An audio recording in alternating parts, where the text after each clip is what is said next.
There are deeper issues this year like school safety.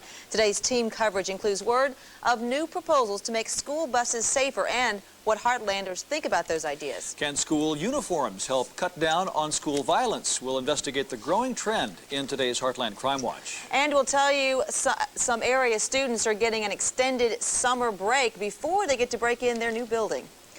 Well, it can be a bumpy ride to school for kids who catch the bus every day. So would putting seatbelts on all school buses make that ride safer? Well, the National Transportation Safety Board thinks it would.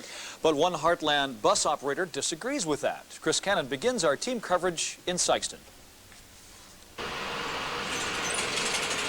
This is a trip many kids will make a daily habit in the coming weeks. But how safe is that trip?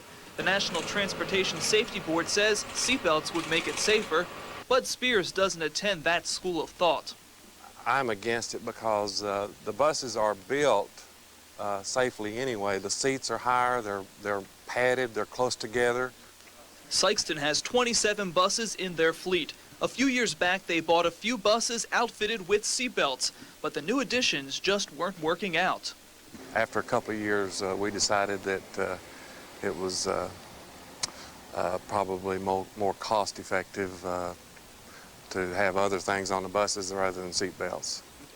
If it becomes mandatory to install seatbelts and even extra padding on all buses, of course Sikeston will do it, but they'll do it at a cost of about $1,500 a bus. Putting seatbelts on school buses, it's an issue not only being debated in Washington, but also right here in the Heartland. Parents we spoke with today have very strong opinions on the subject.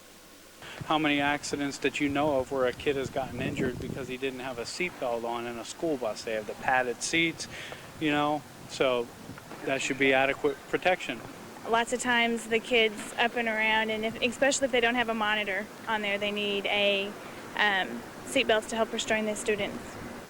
The NTSB has launched a 2-year review of the nation's school buses. They hope to have their recommendation on seatbelts to Congress by October. In Sikeston, Chris Cannon, Heartland News. By the way, 23 million students ride the bus every day in this country. Each year, 11 students are killed on the way to or from school. It's almost ready, but Notre Dame High School in Cape Girardeau still needs a little more work before its doors open for the first time. Last-minute enrollments have Sister Mary Ann Fisher busy revamping the schedules for more than 300 students. Those changes, along with a few more boxes to unpack, have delayed the opening of the school. Now students will hit the books for the first time in their new building on August 21st. It's only 2 days off the target date. We need the 2 days because the staff needs to prepare their classrooms, prepare the labs, and get ready for school. We are going to have staff orientation on Monday and Tuesday, and the entire staff will also be here Wednesday and Thursday. Enrollment at Notre Dame is up more than 10% over last year. Well, a sad homecoming for the families of the 10 Americans killed at a U.S. embassy bombing in Africa last week.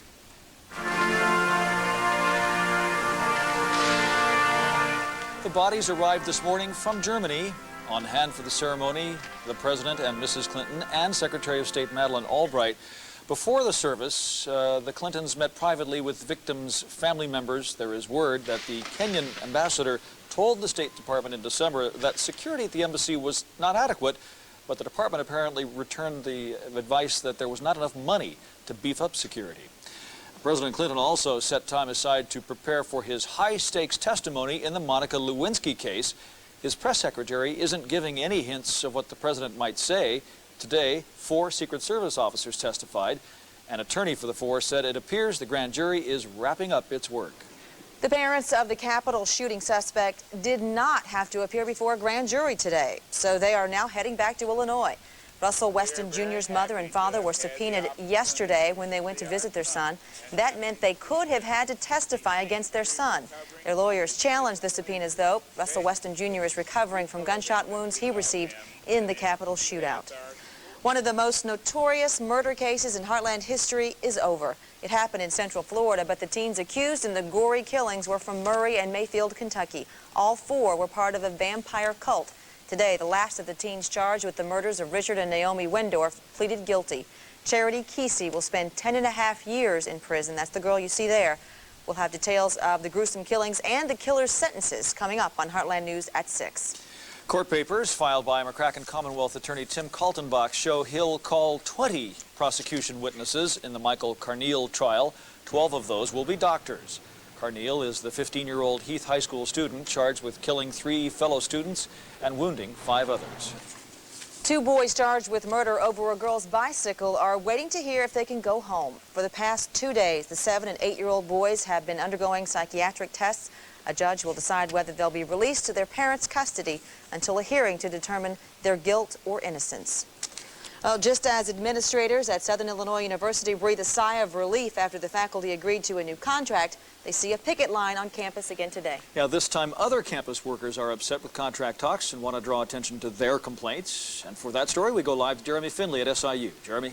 Well, Dave, Lisa, what you're seeing right now is a smaller group than was out here about an hour or so ago. But who's just out here right now are angry food service workers and also employees of the campus travel service. And you can take a look at their signs that they're carrying right now. You can see that they mention low wages, but that's not the primary reason why they're out here. An estimated 120 workers will be affected by this contract. About 40 came out here this afternoon to picket. At issue is the length of negotiations, but primarily it's a clause in their proposed contract that allows the university to subcontract out their jobs if needed.